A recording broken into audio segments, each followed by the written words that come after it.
उत्तर से पूरब और पूरब से पूर्वोत्तर तक कट्टरपंथियों का इलाज अब सिंगल फार्मूले से किया जा रहा है। शुरुआत योगी के यूपी से हुई थी, लेकिन अब बुलडोजर की दहाड़ से उत्तराखंड, असम के बाद अब बंगाल के अवैध कब्जाधारी भी थर्राने लगे हैं, क्योंकि बुलडोजर अधिकारी ने अपने पहले ही एक्शन से अपनी पावर का एहसास करा दिया। कोलकाता में हुई बुलडोजर कार्रवाई की गूंज के बाद अब बंगाल में बुलेट दौड़ाने की मांग तेज हो गई।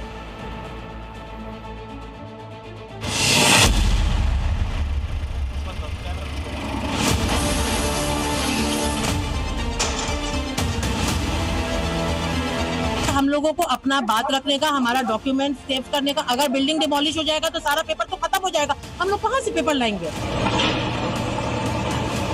We the government of BJP are performing as per the law. हम क्या बोले सर, हम नहीं बोल सकते सर, पूरे समाज का हाल यही है। ये तो ट्रेलर है, पिक्चर अभी बाकी है, आगे आगे देखिए क्या होता है।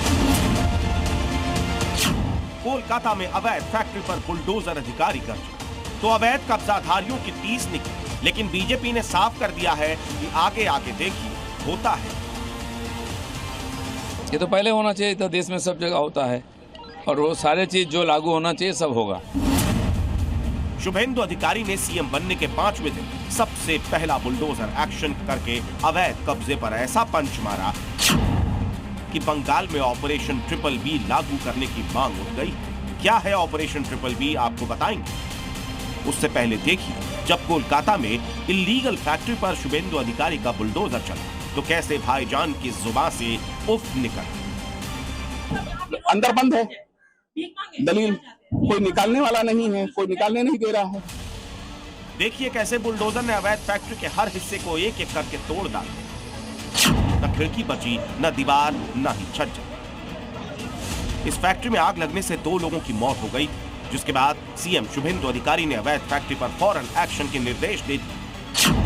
उसके कुछ घंटे बाद की हालत देख लीजिए। जो इमारत ममता राज में जिंदगियों से खिलवाड़ कर रही थी, उसे शुभेंदु अधिकारी के बुलडोजर ने मिट्टी में मिला दिया।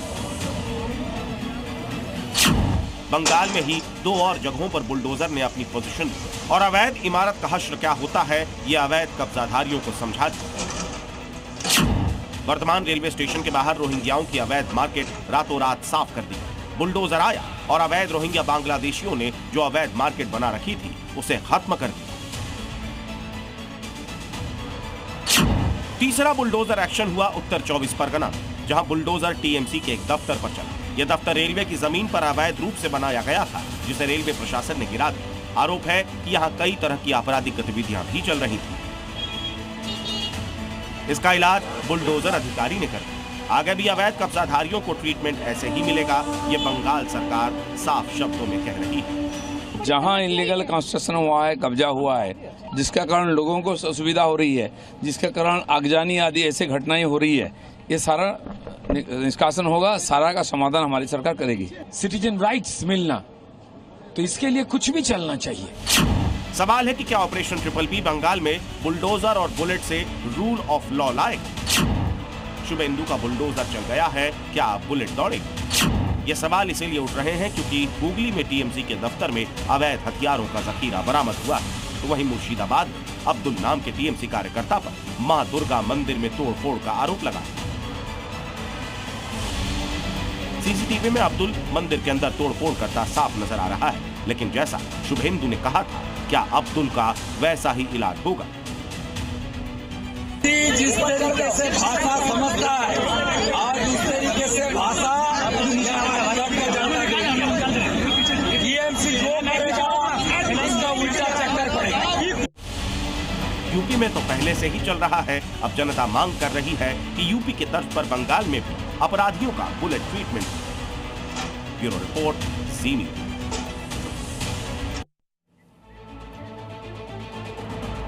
बंगाल में शुभेंदु सरकार बनने के बाद अब एक्शन शुरू हो गया। इसी बीच ममता बनर्जी बंगाल में चुनाव के बाद हुई हिंसा को लेकर दायर एक याचिका के लिए कलकत्ता हाईकोर्ट में पेश हुई। यहां वो वकील बनकर पहुंचे और शुभेंदु सरकार पर सवाल खड़े कर दिए। ममता ने कोर्ट में दलील दी कि बंगाल की लोगों की रक्षा करना ये बुलडोजर राज्य नहीं है।